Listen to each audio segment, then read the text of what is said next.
প্রিয় বন্ধুরা, আসসালামু আলাইকুম। আমি পড়ছিলাম ওয়েস্টার্ন গল্প, নাম আক্রান্ত শহর। এখন শুরু করছি চতুর্থ অংশ। জুলিয়াকে দেখতে সাধারণত সপ্তাহে 3 দিন মনুমেন্টে আসে উইল বনহ্যাম।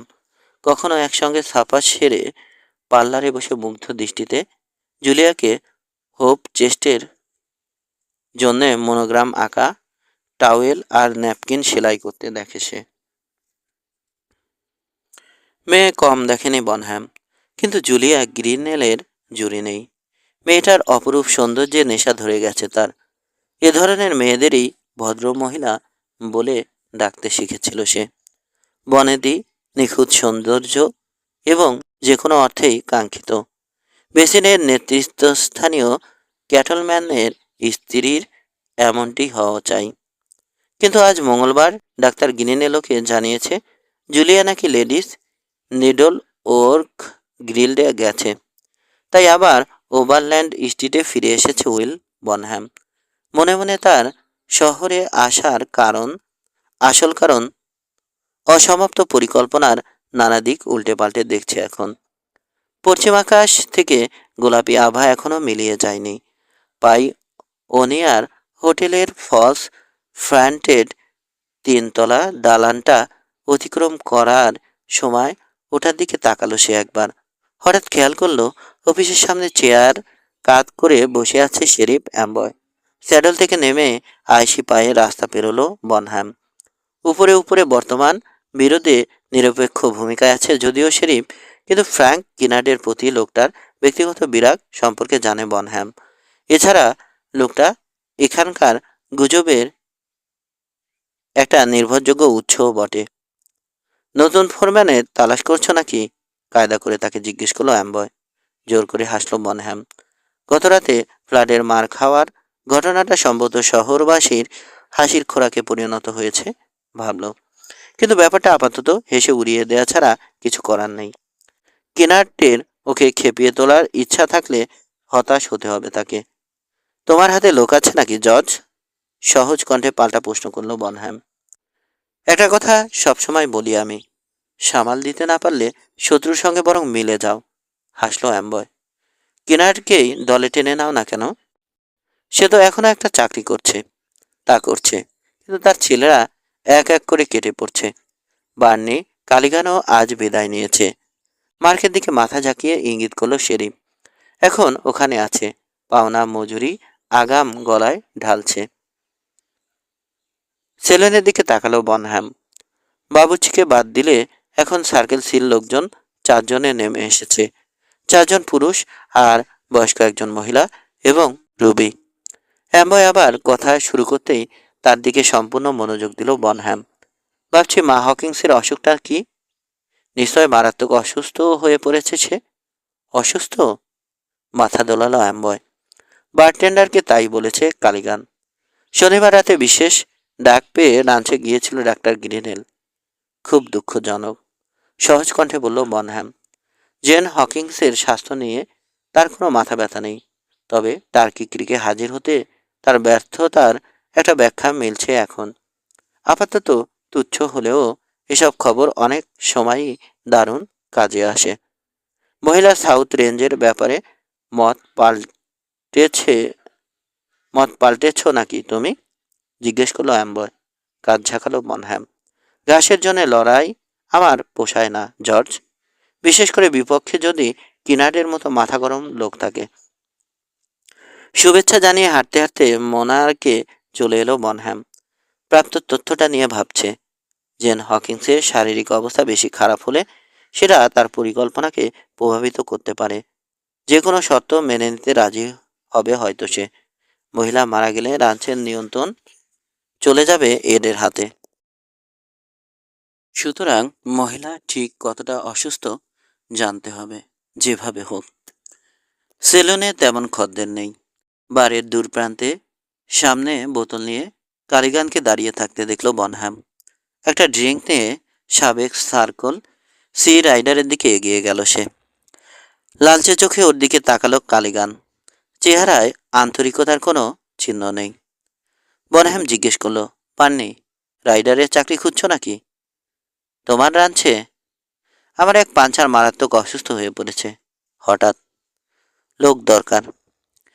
জিরিঙ্কের দিকে তাকিয়ে চট করে বান্নি কালিগান বলল, আমার অত দরকার নেই।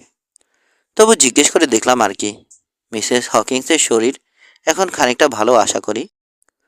ওর তো হঠাৎ শুরু হয়ে গেল কালিগানের দুচোখ। হিংস্র দৃষ্টি ফুটে উঠল সেখানে। কে বলেছে তোমাকে? ডাক্তার গ্রিনেল। অলমাল বদনে মিথ্যা কথা বলল বনহ্যাম। বুড়োর বকর বকানির স্বভাব জানোই তো। সন্ধিহান চোখে এক পলক তাকে দেখল কালিগান, তারপর হেসে উঠল সশব্দে। কিছুই জানো না তুমি বনহ্যাম। অন্ধকারে ঢিল ছুটছ আসলে। দেখো অন্য কাউকে হাবা বানাতে পারো কিনা। বার ধরে এগিয়ে গেল সে সামনে। কালিগানের গমনপথের দিকে তাকিয়ে থাকলো বনহ্যাম। নিজের উদ্দেশ্য গোপন করতে ব্যর্থ হয়ে খেপে গেছে। কালিগানের দুর্ব্যবহার অগ্রাহ্য করা গেলেও তার প্রতিক্রিয়া বনহ্যামের ক্রমবর্ধমান বিশ্বাসকেই জোরালো করছে। প্রায় মুখ খুলতে গিয়েও শেষ মুহূর্তে তথ্যটার গুরুত্ব বুঝতে পেরে নিজেকে সামলে নিয়েছে কালিগান। তার মানে জেন হকিংসের অবস্থা অবশ্যই খারাপ। যে লোকটা আসল খবর দিতে পারত, ডাক্তার গ্রিনেল। পেটে বোমা মারলেও বেটা ফাঁস করবে না কিছু। নিজের হবু শ্বশুরের সম্পর্কে বনহ্যামের মনে কোনো ভ্রান্ত ধারণা নেই। ডাক্তারটা বুড়ো এবং হাদা হলেও পেশাগত রেয়াজ মানতে কোনো ঢিলেমি নেই তার। জুলিয়া যদি জানেও সেও মুখে আঠা দিয়ে থাকবে। কিন্তু কালিগানের বোতল দেখে বুদ্ধি জেগেছে ওর মাথায়। বারটেন্ডারের কাছ থেকে এক বোতল নতুন মদ নিয়ে রাস্তা বরাবর আবার ডাক্তার গ্রিনেলের বাড়িতে এলো বনহ্যাম। স্লিপার পায়ে এগিয়ে এলো ডাক্তার। বনহ্যাম তাকে বলল, জুলিয়া যখন নেই, আমি ভাবছিলাম আজ তোমার সঙ্গেই সন্ধ্যাটা কাটাই। আসলে বিয়ে নিয়ে এত ব্যস্ত, দেখা পাওয়াই ভার। সামনে অন্তত 50 বছর ওর দেখা পাবে তুমি, নিরাবেগ কণ্ঠে বলল ডাক্তার। যাক, ভেতরে এসো। ডাক্তার একা থাকতে চায় বুঝতে পারছে বনহ্যাম, কিন্তু ভদ্রতার খাতিরে ওকে যেতে বলতে পারছে না। সম্ভবত জুলিয়ার জন্যই। ডাক্তারের দুর্বলতাকে বিরক্তিকর বলেই ধরে নিল সে। পার্লারে ঢোকার পর সঙ্গে করে নিয়ে আসা বোতল বের করলো বনহ্যাম। জানি টানাটানির সংসার তোমার, তাই নিজেই মাল নিয়ে এসেছি সঙ্গে। তোমার অশেষ দয়া, শুকনো কণ্ঠে বলল ডাক্তার। রান্নাঘর থেকে এক পিপার পানি আর একটা টাম্বলার নিয়ে এলো সে। কিছু বলতে চাও? গ্লাসে 3 আঙুল পরিমাণ মদ ঢেলে ফায়ার প্লেসে হেলান দিয়ে দাঁড়ালো বনহ্যাম। জুলিয়ার কথা ভাবছি, বলল সে। ওকে আমি সুখী করতে চাই।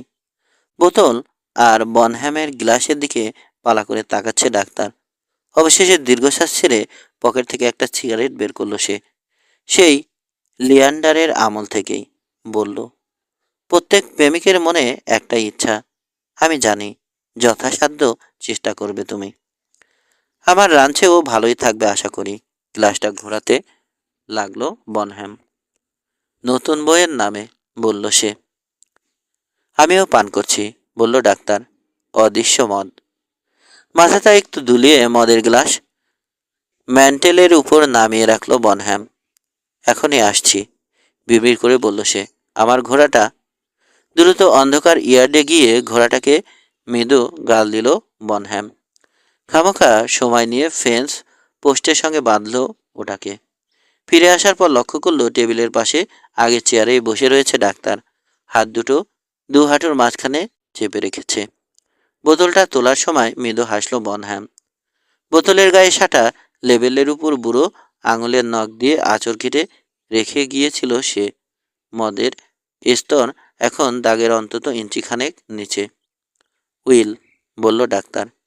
জেন হকিংসের উপর কতটা চাপ প্রয়োগ করবে তুমি? এইমাত্র জর্জকে বলে এলাম অসুস্থ কোনো মহিলার সঙ্গে লড়াইয়ে আমি অনিচ্ছুক। কিন্তু টোপটা গিলল না ডাক্তার। জিভ দিয়ে ঠোঁট ভিজিয়ে বলল, ভাবছিলাম তোমার সঙ্গে ছোট একটা টোস্টে যোগ দিই। কিচেনে গিয়ে আরেকটা টাম্বলার আনলো সে। দরাজ হাতে মদ ঢেলে নিল নিজেই। ঢকঢক করে একেবারেই গিলে ফেললো সবটুকু। দাঁত বেরিয়ে এলো বনহ্যামের। আরেক রাউন্ড হয়ে যাক, আমার হবু শ্বশুরের উদ্দেশ্যে। দুটো গ্লাসই ভরে নিল সে। কিন্তু ডাক্তার মাথা নাড়ল। অন্য একদিন সানন্দে নিজের স্বাস্থ্য পান করা যাবে। চেয়ারে হেলান দিয়ে পায়ের উপর পা তুলে দিয়ে বসলো বনহ্যাম। তাড়াহুড়ো কিংবা অস্বাভাবিক কৌতূহল প্রকাশ করা যাবে না। জুলিয়াও হঠাৎ হাজির হলে কি বলতে হবে আগেই স্থির করে রেখেছে সে।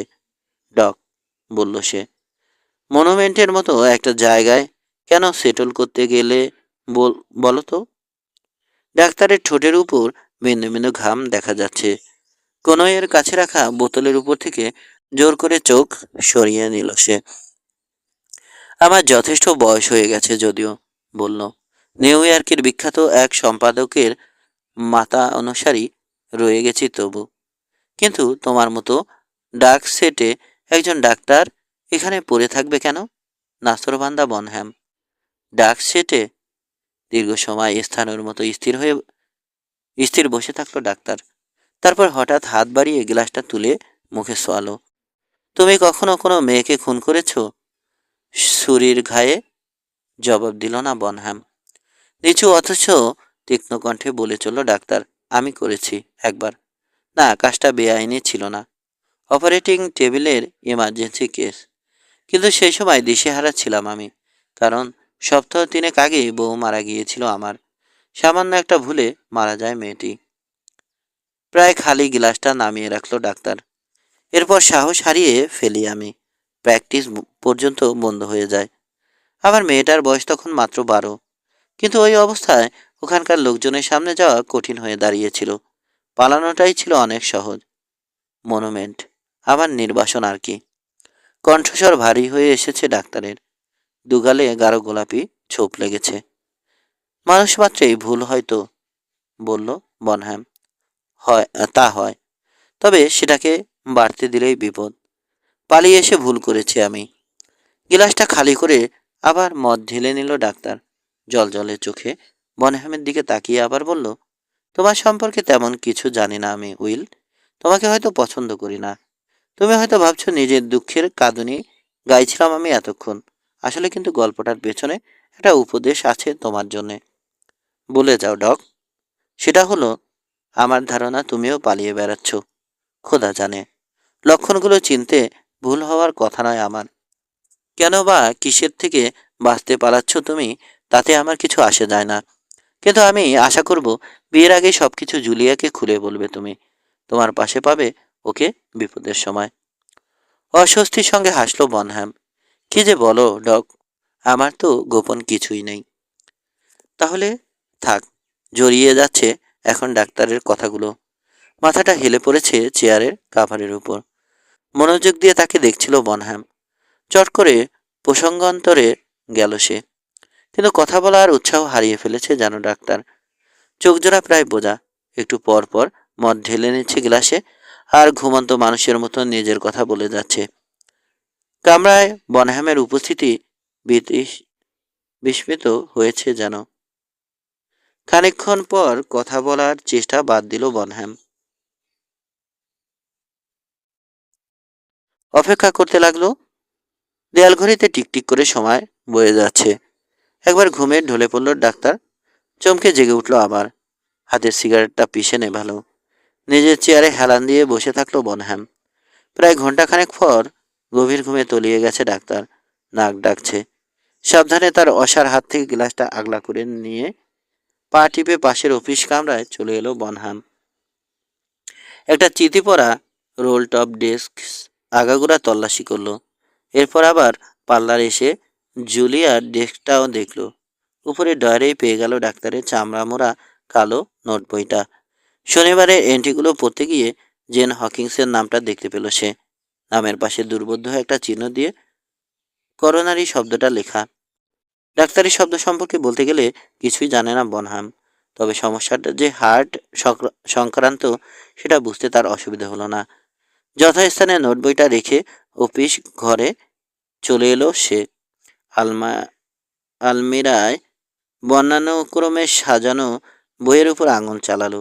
10 মিনিটের দ্রুত পঠন বেশ কিছু তথ্য জোগালো তাকে। বিভিন্ন কারণে করোনারি দেখা দিতে পারে, কিন্তু একটা শব্দ গেঁথে গেল তার মাথায়, আঘাত। আঘাত হলো কারণ, যার পরিণতি মৃত্যু।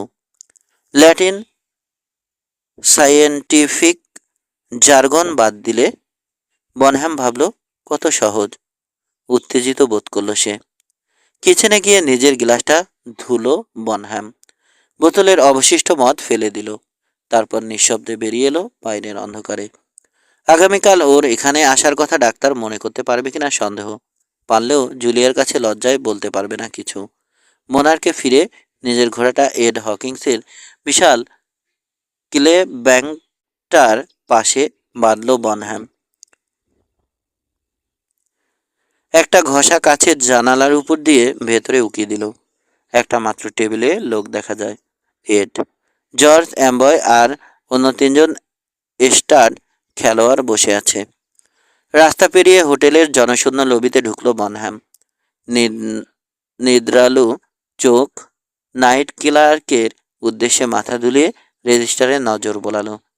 তারপর সিঁড়ির গোড়ায় উঠে এসে কার্পেটবিহীন হলওয়ে বরাবর এগিয়ে 22 নম্বর কামরার সামনে এসে দাঁড়ালো। নক করার আগেই বেড স্প্রিংয়ের ককানি শুনতে পেল সে। দরজার ওপাশ থেকে একটা কণ্ঠস্বর জানতে চাইল, কে? খানিক ইতস্তত করল বনহ্যাম। ব্যানিস্টারকে একবার লেলিয়ে দিলে আর ফেরানো যাবে না। লোকটা এমন কতগুলো ঘটনার সূচনা করবে যার ফলাফল হয়তো দীর্ঘস্থায়ী একটা সংঘাতের ভেতর দিয়েই কেবল নিজের পক্ষে টানতে পারত বনহ্যাম। কিন্তু লোকটাকে দিয়ে দ্রুত অথচ নিখুঁতভাবে মতলব হাসিল করা যাবে, একেবারে ডাক্তার গ্রিনেলের তীক্ষ্ণ ছুরির মতোই। মেদস্বরে সে জবাব দিল, তোমার টেক্সাসের এক বন্ধু। দরজা খোলো, জোন্স। সম্পূর্ণ পোশাক পরা সশস্ত্র জনি ব্যানিস্টার ইশারায় আলো বাতাসবিহীন ঘরে ঢুকতে বলল বনহ্যামকে। ঘাম আর সিগারেটের গন্ধ ভুসভুস করছে। চোখ কুচকে লোকটা সরু কাঁধের দিকে তাকিয়ে বনহ্যাম বলল, তোমাকে উত্তেজিত মনে হচ্ছে? বিড়বিড় করে ব্যানিস্টার বলল, এরকম একটা ইঁদুরের গর্তে দুদিন আটকা থাকলে তোমার অবস্থাও এমন হতো। জানালার কাছে গিয়ে দাঁড়ালো বনহ্যাম। রাস্তার উল্টো দিকে সেলুনের সামনে রাখা এড হকিংসের ক্লে ব্যাংকের দিকে ইঙ্গিত করে বলল, ওই যে ঘোড়াটা, ওটার পিঠেই থাকবে তোমার শিকার আগামীকাল রাতে। রোলার ব্লাইন্ড নামালো বনহ্যাম। দেশলাই দিয়ে ল্যাম্প ধরালো। জল জলে চোখে ওর দিকে তাকিয়ে ব্যানিস্টার বলল, আজ কি অসুবিধা? আছে, অসুবিধা আছে, সহজ কণ্ঠে বলল বনহ্যাম। 1 নম্বর ঘোড়া নেই তোমার। তাছাড়া এখনো টাকাটা হাতে পাওনি তুমি। এবার 45টা রেখে মন দিয়ে শোনো তো, ভালো করে শোনো মিস্টার ব্যানিস্টার। আস্তে করে পিস্তল হোলস্টারে রাখলো ব্যানিস্টার। ল্যাম্পের লেবু রং ম্লান আলোয় তার চেহারা কেমন যেন চোপসানো দেখাচ্ছে। ধাপে ধাপে নিজের পরিকল্পনা ব্যানিস্টারকে বুঝিয়ে বলল বনহ্যাম। বারবার পুনরাবৃত্তি করালো তাকে দিয়ে। ব্যানিস্টার সব বুঝতে পেরেছে। সন্তুষ্ট হবার পর বলল, তোমার সঙ্গে আমার আর দেখা হচ্ছে না। ঠিক দুরাত পর ওই পর্বতমালার ওপাশে গায়েব হয়ে যাবে তুমি। মাথা দোলালো ব্যানিস্টার। কিন্তু রুবি, ওর ত্রিসীমানায় যাবে না তুমি। যদি ঘেঁষো তোমার পেছনে পশি লেলিয়ে দেব। দেদ, সে তো আমার স্ত্রী। দেখো, বলল বনহ্যাম, তোমার এখানে আসার খবর জানে না সে। এখানে কেউ কখনো তোমার নাম শোনেনি। তোমার এখানকার নাম জোন্স। তবে ওর সঙ্গে ঝামেলা করতে গেলেই পাইন কাঠের বাক্সে চেপে টেক্সাসে ফিরে যেতে হবে তোমাকে, বলে দিচ্ছে আগেই। আমার সঙ্গে তুমি বেইমানি করতে পারবে না বনহ্যাম। অনেক গভীর গাড্ডায় জড়িয়ে গেছো। লোকটা নোংরা দাগ পরা হাতের দিকে তাকিয়ে গম্ভীর চেহারায় নিজের কথা ভাবলো বনহ্যাম। পকেট থেকে একতারা নোট বের করলো। সেজন্যই আমি চাই তুমি অনেক দূরে চলে যাও। এই নাও নগদ $300। বাকি কাজ শেষ হবার পর ডাকে পাঠিয়ে দেব। জিভে বুড়ো আঙুল ভিজিয়ে টাকা গুনে কোটের পকেটে রাখলো ব্যানিস্টার। তোমাকে পুরোপুরি বিশ্বাস করতে পারছি না, বলল সে। কারণটা একই, টাকাটা পাঠিয়ে দিতে ভুলো না। হাসলো বনহ্যাম। ঘোড়া থামিও না, ঠিক আছে? আর ফিরে এসো না। তোমার জন্যে কাঁদবে না রুবি। এখানে থাকতে গিয়ে, বলল ব্যানিস্টার, 2-4টা তথ্য পেয়েছি আমি। যেমন রুবির একটা বিরাট রাঞ্চের বউ হওয়ার ব্যাপারটা। মনে হয় একদিন সেই ওটার মালিক হবে, হয়তোবা, টেনে বলল বনহ্যাম। ম্যাটামোয়ার ম্যাটামোরায় মদের বৃষ্টি নামতেও পারে। দেখো, তুমি আবার মাগ পেতে বসে থেকো না যেন মগ পেতে বসে থেকো না যেন। অ্যাডিয়াস মাই ফ্রেন্ড। দ্রুত সিঁড়ি বেয়ে নিচে নেমে রাস্তায় বেরিয়ে এলো বনহ্যাম। মাথা তুলে ব্যানিস্টারের জানালার হলদে কাঠামোর দিকে তাকালো। পর্দার আড়ালে একটা ছায়া নড়ে উঠেছে। নিভে গেল আলোটা। রাতটা মনারকে কাটাবে বলে অলস পদক্ষেপে সেদিকে এগোলো বনহ্যাম। পরিকল্পনাটা নিখুঁত, বোঝালো নিজেকে সে। এর চেয়ে নিখুঁত কিছু আর হতে পারে না। কোনো চিহ্ন না রেখে উধাও হয়ে যাবে জনি ব্যানিস্টার। জীবনের সবচেয়ে কঠিন আঘাতটা পাবে মা হকিংস। হয়তো মারা যাবে বেচারি। 5 বুধবার রাত। সাফার শেষে গরম পানিতে হাত ডুবিয়ে ফোলা কমানোর প্রয়াস পেল কিনাট। চোখের উপরের ক্ষতস্থানে আয়োডিন লাগালো আবার। মারপিটের পর কাহিল ভাবটা কাটেনি এখনো। এ নিয়ে জেন কিংবা এদের সঙ্গে আলাপ করতেও মন চাইছে না। কিন্তু কিছুক্ষণের মধ্যেই ওকে ডেকে পাঠালো জেন হকিংস। ও যেতেই মহিলা জানালো শুয়ে থাকতে থাকতে সবকিছু একঘেয়ে লাগছে তার কাছে। বিরক্তির সুর তার কণ্ঠে। কিরাট তার সঙ্গে এক দান পিনকল খেলবে। মহিলার বিছানার কিনারে বসে 3 দান খেলল কিনাট। এক বাক্স দেশালাই হারল।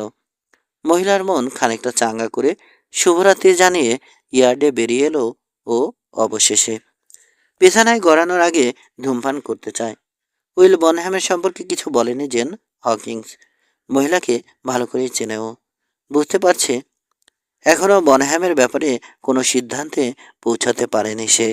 সার্কেল সির যে কোনো অংশ হাতছাড়া করাই জেন হকিংসের পক্ষে কঠিন।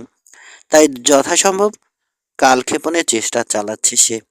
সম্ভাবনাটা কিনারদেরও অপছন্দ, কিন্তু কালক্ষেপণ করে ঘটনা ঘটার অপেক্ষায় থাকাও বিপজ্জনক বই কি। কেনাডের মনে হচ্ছে কেউ ওর হাত পা বেঁধে রেখেছে। নিয়ন্ত্রণের অতীত কিছু ব্যাপার খুব দ্রুত বিস্ফোরণোন্মুখ অবস্থা তৈরি করতে যাচ্ছে। সিগারেট ধরাতে একটা পাইন গাছের নিচে দাঁড়ালো কিনাড। শুষ্ক তবে সুভাষিত হাওয়া টেনে নিল বুকে। হঠাৎ কে যেন ডাকলো ওকে। তাকিয়ে দেখলো খোলা দরজায় দাঁড়িয়ে আছে রুবি। পেছনের ল্যাম্পের আলোয় তাকে ছায়ামূর্তির মতো লাগছে। ওকে আবার ডাকলো সে, ফ্র্যাঙ্ক। একটা সবুজ বাদরোব গায়ে জড়িয়ে রেখেছে সে। সন্ধিহান কিনার এগিয়ে গেল। লক্ষ্য করলো নাইট ড্রেসের গলার কাছে সাদা ফিতেটা বাতাসে উঠছে। সেদিন এতই নিচু গলায় কথাটা বলল রুবি। কোনো মতে শোনা যায়, ঠিকই বলেছিলে তুমি। আমি বিপদে আছি। তাহলে বনহ্যামকে চেনো তুমি? দ্রুত কৌতূহলী হয়ে উঠল কিনাট। না, তা নয়। ব্যাপারটা মানে, মাকে কিছু বলার আগে তোমার পরামর্শ চাই, নইলে বেচারির মনে আঘাত লাগতে পারে। তুমি বরং এদের সঙ্গেই কথা বলো। আমাকে কেন? এডকে? কিনাটের দৃষ্টি এড়িয়ে বলল রুমি। কিছুতেই বলা যাবে না এসব। আমার মাথা খারাপ হয়ে যাচ্ছে ফ্র্যাঙ্ক। মেয়েটার উত্তেজনায় ফ্যাকাশের চেহারার দিকে তাকালো কিনাট। মৃদু অস্বস্তি বোধ হচ্ছে ওর। আগে মেয়েটাকে আতঙ্কিত মনে হলেও এখন কেন যেন সন্দেহ লাগছে। সত্যি আমাকে বলতে চাও কথাটা রুবি? প্লিজ। হাত বাড়িয়ে কিনারের বাহু স্পর্শ করলো রুবি। ভেতরে এসো। ঘণ্টাখানেক আগে শহরের উদ্দেশ্যে বেরিয়ে গেছেন জানে কিনাট। বলল, যা বলার এখানেই বলো। বুকের উপর আড়াআড়িভাবে হাত রেখে কেঁপে উঠল রুবি। বাইরে ঠান্ডা। তবে তুমি যদি এখনো আমাকে বিশ্বাস না করে থাকো। এটকে নিয়ে তোমার অসুবিধা কোথায়? বাধা দিয়ে জানতে চাইল কিনাট। কি এমন কথা যে নিজের স্বামীকেই বলতে পারছো না? স্বামীকে এসব বলা যায় না। ঢোক গিলে ওর দিকে তাকালো রুবি। আসলে আমাকে সাহায্য করতে চাও না তুমি, এই তো? ইতস্তত করলো কিনাট। এর জন্য ও নিজেই দায়ী। তবে রুবির আজকের উদ্বেগটা কেন যেন কপট মনে হচ্ছে, প্রায় চাপান। কৌতূহল দমন করতে না পেরে রুবির সুইটের সিটিং রুমে পা রাখলো কিনাট। আগে এটা ওয়েট হকিংসের অফিস রুম ছিল। দরজার মুখে ইচ্ছা করে দাঁড়িয়ে পড়ল। ডেস্কের কাছে গিয়ে একটা ড্রয়ার খুলল রুবি। ড্রিঙ্ক। মাথা নাড়ল কিনাট। সমস্যাটা কি? কিভাবে যে শুরু করি আমি? জানালার দিকে তাকালো রুবি। নার্ভাস ভঙ্গিতে পুরোর উপর রোব সমান করছে। মেয়েলি প্যাচাল ভেবো না যেন। আজকাল এদের কি যে হয়েছে। চুপ করে থাকলো কিনার। অধৈর্য ভঙ্গিতে অপেক্ষা করছে। কথা বলে চলল রুবি। এখন ওকে ভয় লাগে আমার। এত মুডি সে, মাত্রা অতিরিক্ত মদ খায় আর রোজ শহরে যায়। তুমি তো জানোই এটা। গতরাতে সে আমাকে ভয় পর্যন্ত দেখিয়েছে। ভয় দেখিয়েছে? কেন? ও ঈর্ষায় ভুগছে ফ্র্যাঙ্ক। চোখ নামিয়ে নিল রুবি। তোমাকে ঈর্ষা করে। দীর্ঘ একটা মুহূর্ত স্থির দাঁড়িয়ে থাকলো কিনার। এতই অবাক হয়েছে যে মুখে জবাব সরছে না। কদিন আগে জোরস যখন একই কথা বলেছিল, রীতিমতো বিরক্ত হয়েছ। কিন্তু এখন ওর সহজাত প্রবৃত্তি বলছে একটা নোংরা পরিস্থিতিতে জড়িয়ে ফেলা হচ্ছে ওকে। জঘন্য ব্যাপার। মেয়েটাকে সাহায্য করতে চেয়ে তার মতলবকে খাটো করে দেখছে আসলেও। এরকম যখন করে তখন কোনো যুক্তিই মানতে চায় না এড। ও মনে করছে তোমার প্রেমে পড়েছি আমি। আশ্চর্য, শুষ্ক কণ্ঠে বলল কিনার। এমন একটা ধারণা সে পেল কি করে? কি জানি। ঠোঁট কামড়াল রুবি। আসলে মাকে নিয়েই কিন্তু আমার চিন্তা হচ্ছে বেশি। এ ধরনের কথা ওর কানে গেলে কি অবস্থা হতে পারে ভাবো তো। এতক্ষণে বুঝে গেল কিনার মিথ্যা বলছে রুবি। সহসা রেগে গেল। বলল, তোমরা মনে করছো মাকে কষ্ট না দেওয়ার জন্যে যে কোনো কাজ করতে রাজি হব আমি? কেন নয়? আমি চলে যাই সেটাই চাচ্ছ? এড মারপিট শুরু করার আগেই সার্কেল সি ছেড়ে চলে যাব, এটাই তো বলতে চাইছো? লাল হয়ে গেল রুবির চেহারা। ঠিক তা বলছি না। চলে গেলেই ভালো হবে। ক্ষেপে টং হয়ে আছে এড। রুবি, তোমার চেয়ে অনেক ভালো করে চিনি আমি এডকে। সে ঈর্ষান্বিত নয়, যদি না তুমি তার মাথায় চিন্তাটা ঢুকিয়ে থাকো। ঈর্ষায় ভুগলে এ মুহূর্তে পিস্তল হাতে তাড়া করতো সে আমাকে। সেটাই করবে ও। চেঁচিয়ে উঠল রুবি। আমাদের দুজনকে গুলি করে মারবে। মাথা নাড়ল কিনাট।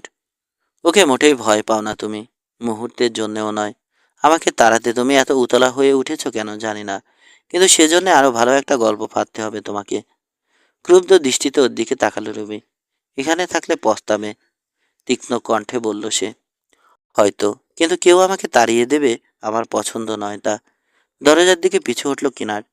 মেয়েটার রুদ্ধ আচরণে বিস্মিত। নিজের চাহিদা মেটাতে এই মেয়ে অনায়াসে মিথ্যা বলবে, ষড়যন্ত্র পাকাবে।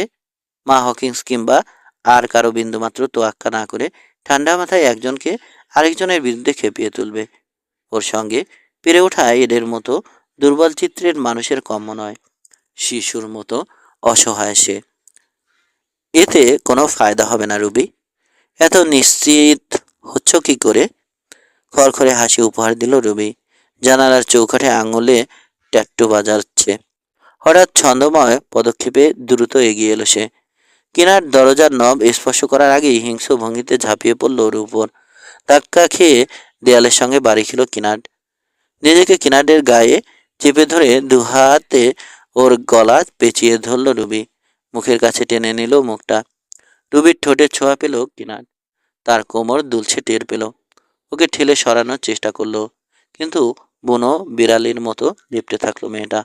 হঠাৎ বাইরে থেকে ছুটন্ত পায়ের আওয়াজ ভেসে আসতেই বাঁধন আলগা করে পিছিয়ে গেল রুবি। কিনারদের মুখ আছড়ে দিল। দরম করে দরজা খুলে গেল। পিস্তল হাতে ঝড়ের মতো কামড়ায় পা রাখলো এড। রূপটা আরো শক্ত করে গায়ে চেপে ধরে চেঁচিয়ে উঠল রুবি। না এড না, এড না, আ আ। দরজার পাল্লায় ঠেস দিয়ে পালা করে দুজনকে দেখতে লাগলো কিনার। হাত দিয়ে গাল স্পর্শ করলো, জ্বলছে। এত দ্রুত ঘটে গেছে ঘটনাটা, এখনো বিভ্রান্ত বোধ করছো। কিন্তু এটা বুঝতে অসুবিধা হলো না, মেয়েটা ভয়ের ভান করছিল।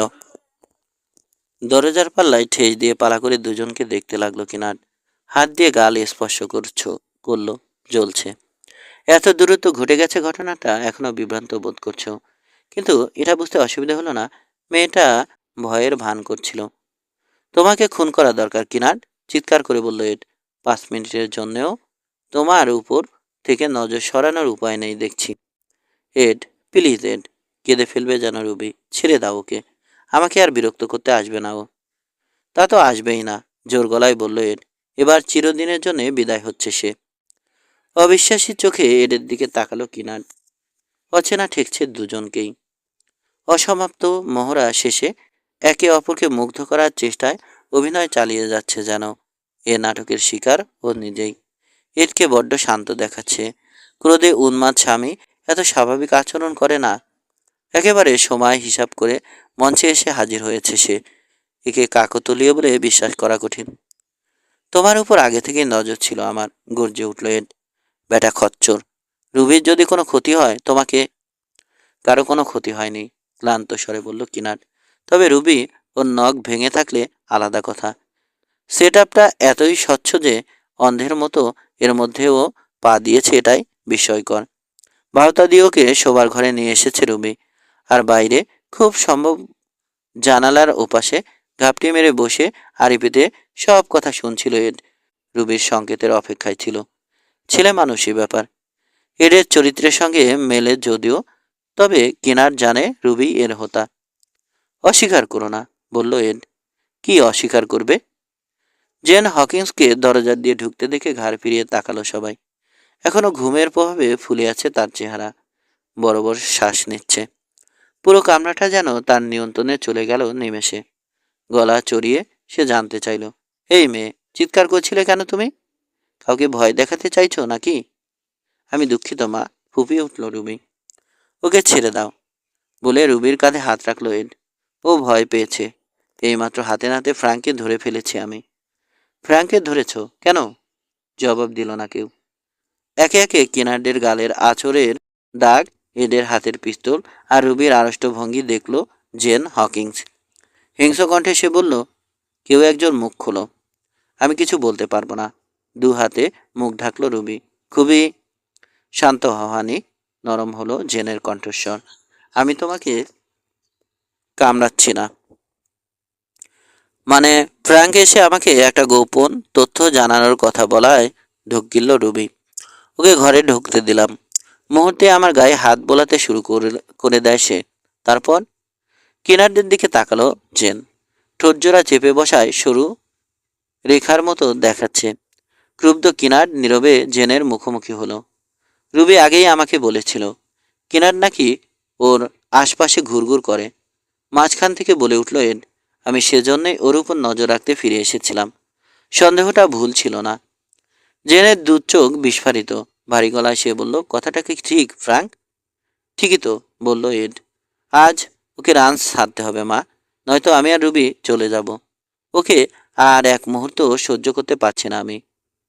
রক্তশূন্য চেহারায় প্ল্যাটফর্ম রকারে ঝুপ করে বসে পড়ল জেন হকিংস। অন্যমনস্কভাবে পাকা চুলে হাত চালাচ্ছে। এক গ্লাস পানি নিয়ে এলো রুবি, কিন্তু হাতের ইশারায় ওটা সরিয়ে নিতে বলল জেন। পুরুষদের মতো করে কনুই জোড়া হাঁটুর উপর রেখে সামনে ঝুঁকে এলো সে। আমি বিশ্বাস করি না ফ্র্যাঙ্ক। গভীর ছন্দহীন নিঃশ্বাস নিল কিনার। অনায়াসে অস্বীকার করতে পারে ও, কিন্তু তা করতে গেলে তার ছেলেটা যে কত নীচ, চোখে আঙুল দিয়ে দেখিয়ে দেয়া হবে সেটা। ছেলের বউয়ের আসল রূপও জানাজানি হয়ে যাবে ভবিষ্যতে, হয়তো এমনিও জানতে পারবে সে। কিন্তু এখনই তার সব স্বপ্ন ভেঙে চুরমার করে দিতে পারবে না। সহজাত মেয়েলি প্রবৃত্তি দিয়ে ওর দুর্বলতাটুকু ঠিকই ধরতে পেরেছে রুবি।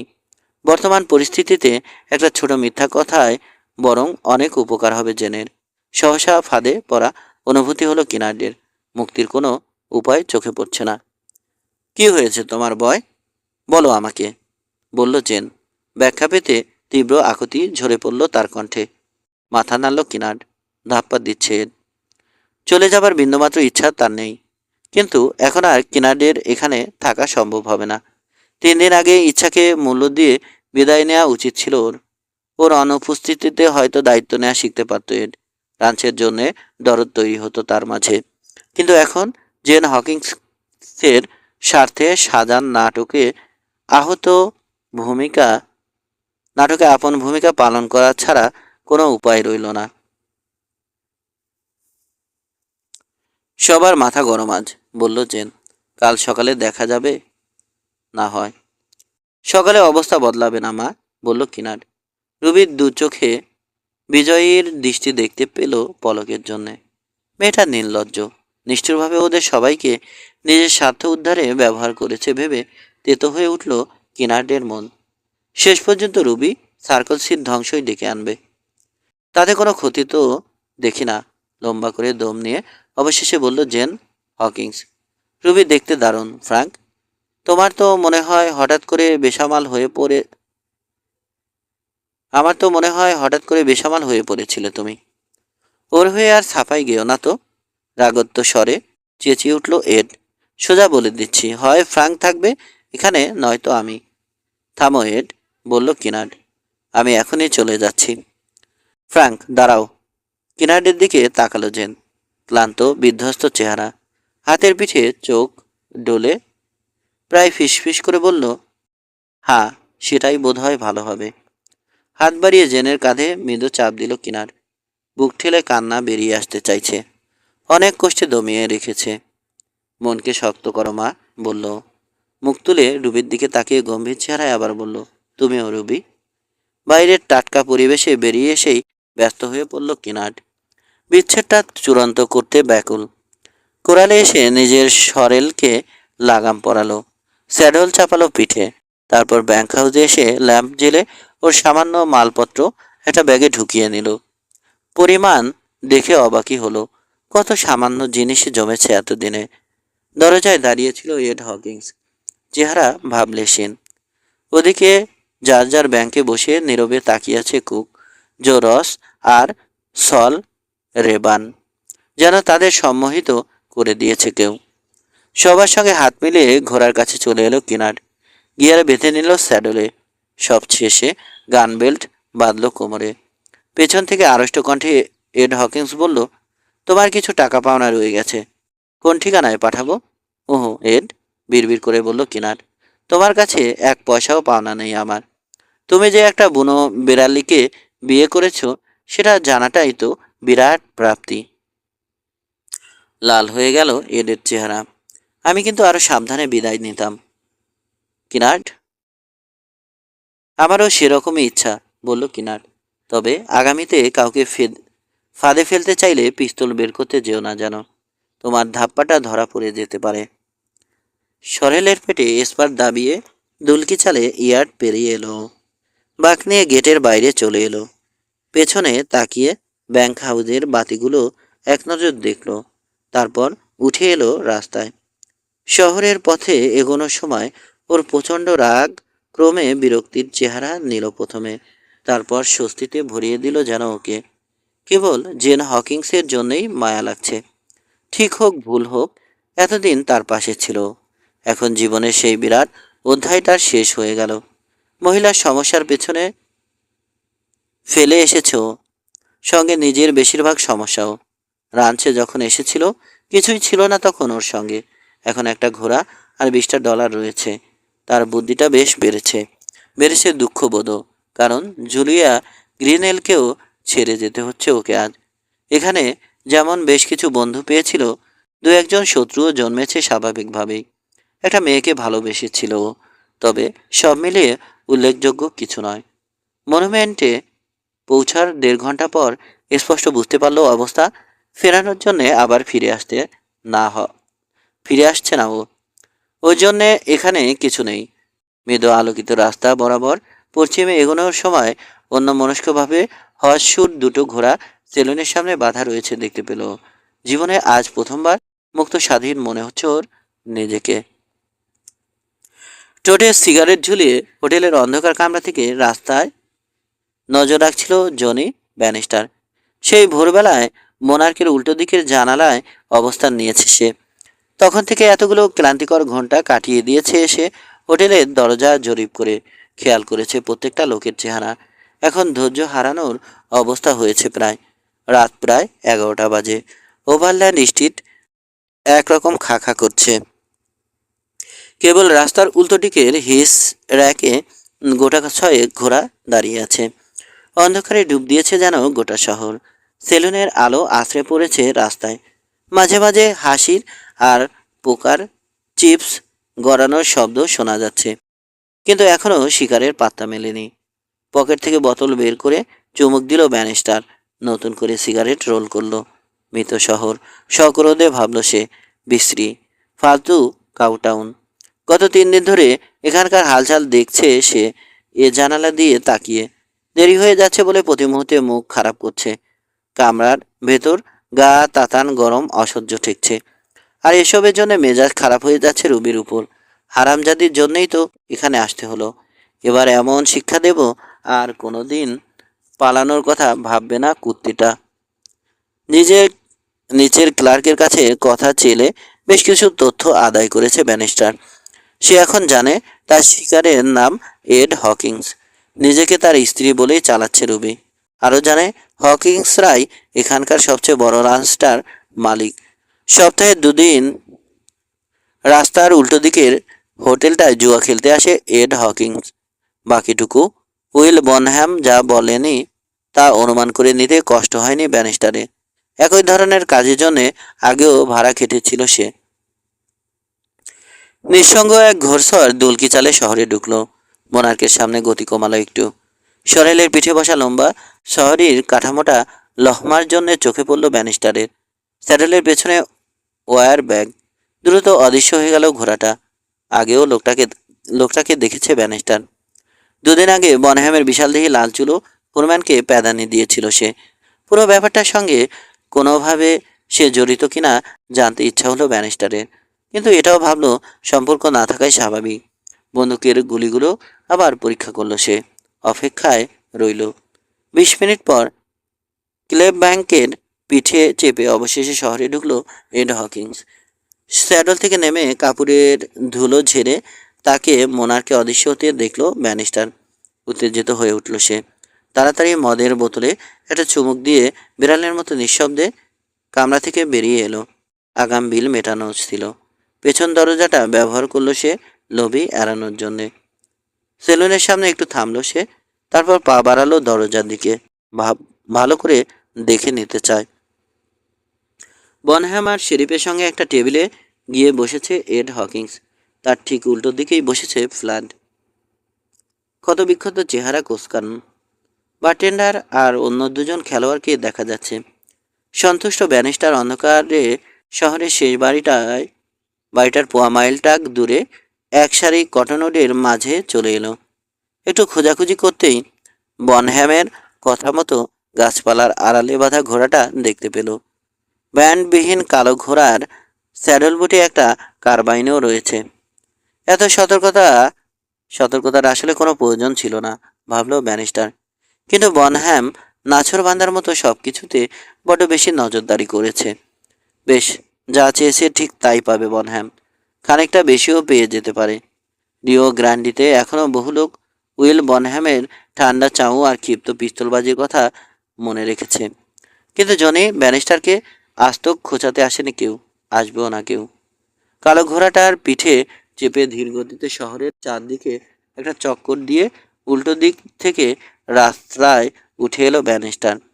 তারপর রোববার স্টেজে করে পেরোনো পাহাড় শ্রেণীর দিকে ছুটল।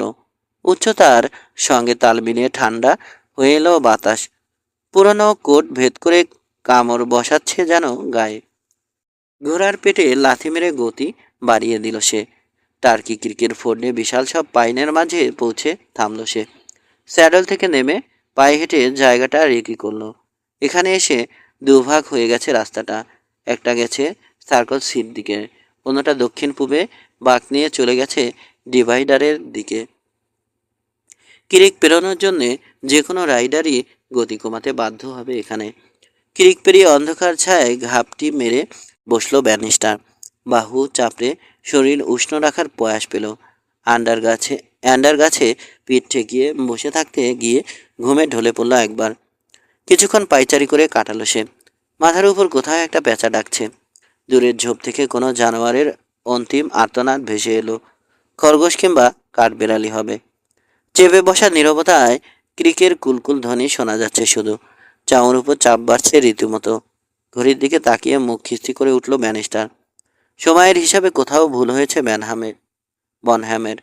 বেশ দেরিতে শহরে এসেছে এড হকিংস। এখন তার ফিরে যাবার সময় পেরিয়ে গেছে। কে জানে রাতটা শহরে থেকে যায় কিনা। শীতের মধ্যেও ঘামতে শুরু করলো ব্যানিস্টার। সূর্যোদয়ের পরও এখানে থাকতে হলে কারো চোখে পড়ে যাবার আশঙ্কা থাকবে। কিন্তু মনুমেন্টে ফিরে যাবারও উপায় নেই এখন। রাত পর্যন্ত পাহাড়ের কোথাও গা ঢাকা দিয়ে থেকে আবার চেষ্টা চালাতে হবে। নচ্ছার রুবি সক্রোধে ভাবল ব্যানিস্টার। এসবের জন্যে তোকে পস্তাতে হবে। ভোরের ম্লান আলো ফুটে উঠেছে আকাশে। এমন সময় রাস্তায় ঘোড়ার খুরের দুরাগত শব্দ শুনতে পেল ব্যানিস্টার। কাপা হাতে কার্বাইন তুলে নিল সে, সরিয়ে রাখলো আবার। লোকটার সামনাসামনি হতে চায় সে। স্যাডেলে চেপে গাছপালার মাঝে এসে অপেক্ষা করলো সে। হালকা চালে এগিয়ে এলো এড হকিংস। গান গাইছে অলস ভঙ্গিতে। স্যাডেলে বসে আছে সে, বেহেন মাতাল। বেসুরো গলা কানে লাগছে খুব। ফোর্ডে পৌঁছে কিলে ব্ল্যাঙ্কটাকে হাঁটিয়ে নিয়ে এগোলো এড। নেমে এলো পানিতে। একই সময় রাস্তায় বেরিয়ে এলো ব্যানিস্টার। চেহারা কুঁচকে ভালো করে ওকে দেখতে গিয়ে এড হকিংস বলল, প্রথমে তোমাকে কিনার্ড ভেবে নিয়েছিলাম আমি। কিনার্ড? প্রশ্ন করলো ব্যানিস্টার। কিনার্ড আবার কে? আমার এক দোস্ত, প্রাণের দোস্ত, হেসে উঠল হকিংস। কিন্তু তুমি কে, ফ্রেন্ড? Bannister, Johnny Bannister. নামটার অর্থ মাথায় ঢুকলো না এডের। মাতালের অহংকার নিয়ে তাকিয়ে থাকলো ব্যানিস্টারের দিকে। হঠাৎ হিক্কা উঠতে শুরু করলো তার। আমাকে অভিনন্দন জানাও ফ্রেন্ড, বড় একটা দান জিতে এসেছি আমি। Full house? ব্যানিস্টারের উদ্দেশ্যে চোখ টিপল হকিংস। কুইন্স ফুল। ওরা ভেবেছিল আমি মাত্র 2 পেয়ার পেয়েছি, একেবারে ফতুর করে দিয়েছি। আর এক মুহূর্ত অপেক্ষা করলো ব্যানিস্টার। হকিংসের হাসি শুনতে পাচ্ছে, কানে আসছে ক্রিকের জল গড়ানোর শব্দ। সকালের হিমেল হাওয়ার পরশ লাগছে ঘাড়ে।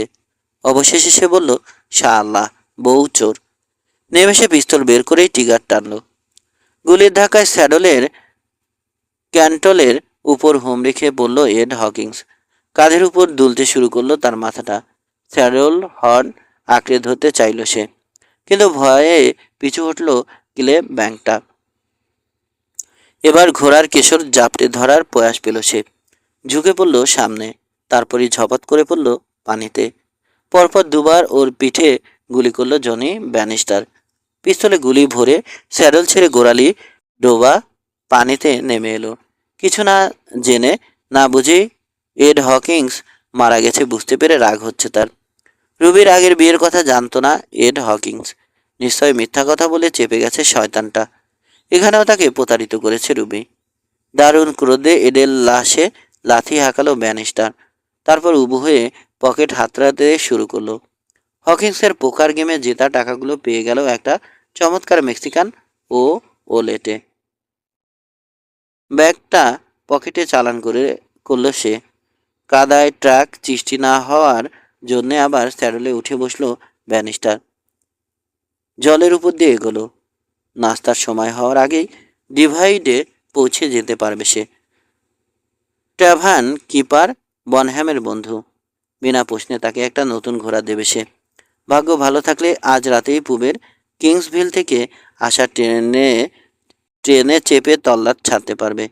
কিন্তু গত কয়েকটা মিনিটে হঠাৎ তার দর বেড়ে গেছে। $500 এখন হাতের ময়লা। এখন আরও বেশি টাকা দিতে রাজি হবে বনহ্যাম। রুবিও দেবে, বিশেষ করে রুবি। এরকম সুযোগ আর কোনোদিনই মিলবে না।